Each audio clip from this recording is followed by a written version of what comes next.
É a TV Acervo Uruçuca, Bahia.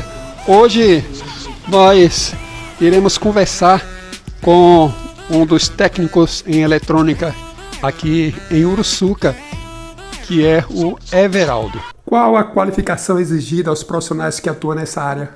Olha, estudo. A gente nunca pode parar de estudar.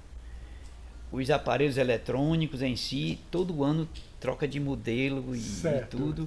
E está evoluindo passo a passo e a gente tem que acompanhar, né? Estudando, senão a gente fica para trás, né? Eu me acomodei um pouco, mas procurei sempre me aprimorar em alguma coisa, quer dizer, aquela parte que mais necessária. É tanto que eu recebo muitos aparelhos novos hoje e já entendo alguma coisa porque está dentro do contexto, né? Certo. Tanto que não mudou tanta coisa não, mudou alguma coisa. Quer dizer, o que era grande, né? o que era muito grande ficou pequeno, o que era pequenininho demais cresceu. Ficou mais coisa leve. Assim ficou mais leve, mais bonitos, mas certo. O básico é sempre o mesmo, né? Certo. O princípio básico é sempre o mesmo. Partindo Então, dos televisores de válvulas das antigas para os componentes de hoje, como você considera essa mudança, essa comparação para os dias atuais? Como estão os aparelhos hoje? Os componentes da antiga eram componentes grandes, as peças eram maiores, dava para a gente sair trocando cada uma. Hoje não, hoje eles diminuíram e nós estamos trabalhando hoje com microcomponentes, peças difíceis até de ser removível da placa. Certo. Então, eles adquiriram agora um sistema de trocar a placa inteira. Por causa de um pequeno defeito, você tem que trocar uma placa inteira de um aparelho. Certo. Quer dizer, facilitou de um lado, mas dificultou do outro, que ficou bem mais caro, né? Certo. Naquela época, queimava uma peça, a gente comprava na loja, comprava aquela peça, trocava e muito bem, ficava perfeito. Mas hoje não, hoje tem que se adquirir a placa inteira por causa de um único componente. Quer dizer, houve essa mudança. A televisão, essas que você tem hoje aqui de tubo, certo. Essa televisão de tubo que você mostra aí, essas televisões de tubo aí, são praticamente a válvula. Porque esse cinescópio aqui é uma válvula. Eles mudaram muitos componentes, mas esse cinescópio é uma válvula. Eles conseguiram agora tirar da válvula, só agora que eles conseguiram sair da válvula para o aparelho totalmente digital, né? Que é isso aqui, né? A LED. Certo, LED. Mas quem usa uma televisão dessa de tubo, ainda usa um aparelho de válvula em casa. Certo. Porque o cliente, às vezes, não sabe disso.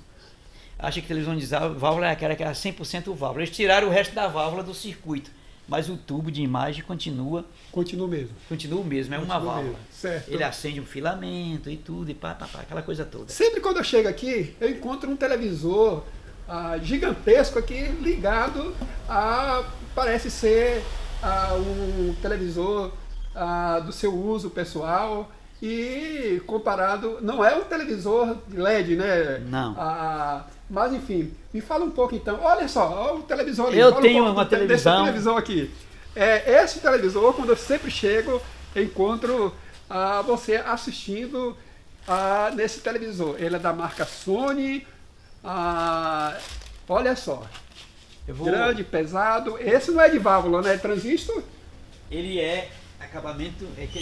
O acabamento já é transistorizado, CI, já é um aparelho mais ou menos moderno, mas o princípio dela ainda é uma válvula. Olha só. Esse cinescópio é uma válvula gigante. Certo. Isso aqui.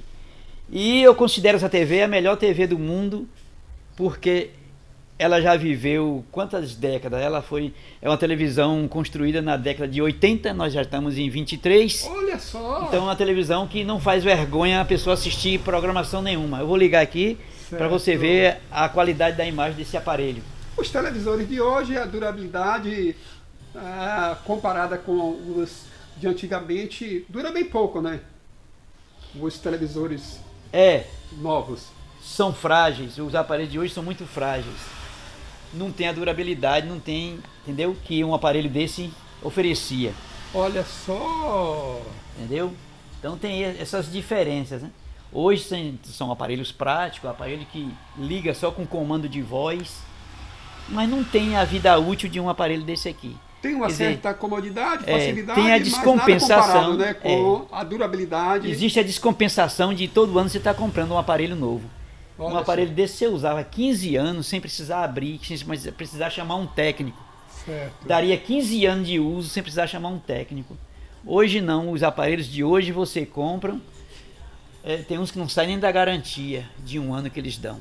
A grande maioria não sai, não atravessa essa garantia. Então, e essa coisa aí, né? Mas, vai fazer o quê? É a evolução, né? Conta um pouco dessa história, como você começou, se ingressou nessa área de técnico em eletrônica, Everaldo?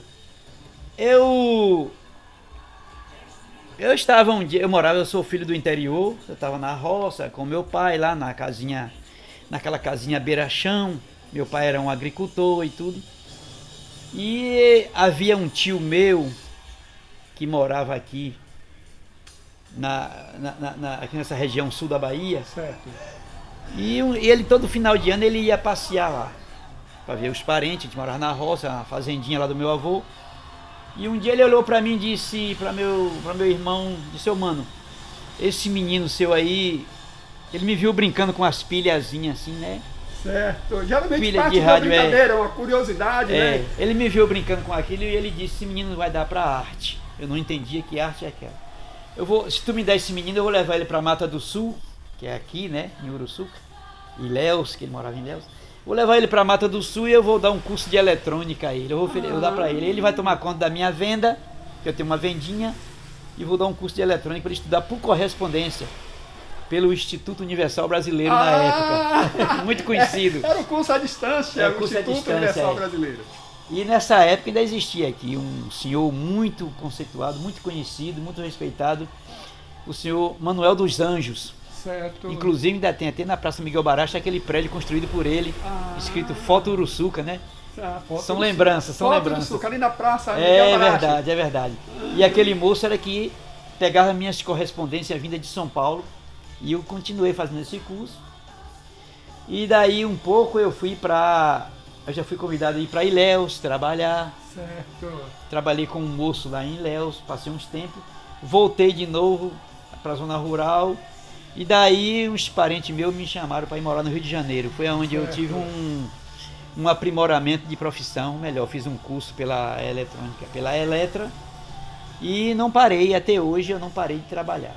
Quando eu voltei do Rio, eu voltei mais com meu conhecimento mais enriquecido, né? Certo. E estou até hoje afundado na eletrônica. Hoje eu gostaria de parar, mas não tem nem como, né? Agora sim, em se tratando do Instituto Universal Brasileiro, além das apostilas e os aparelhos básicos, como o material de soldar, né? O aparelho de medir também, o AVU que chama, né? AVU? Fala um pouco disso aí. Tinha também esses aparelhos básicos. Eles mandavam todo o componente. Os componentes.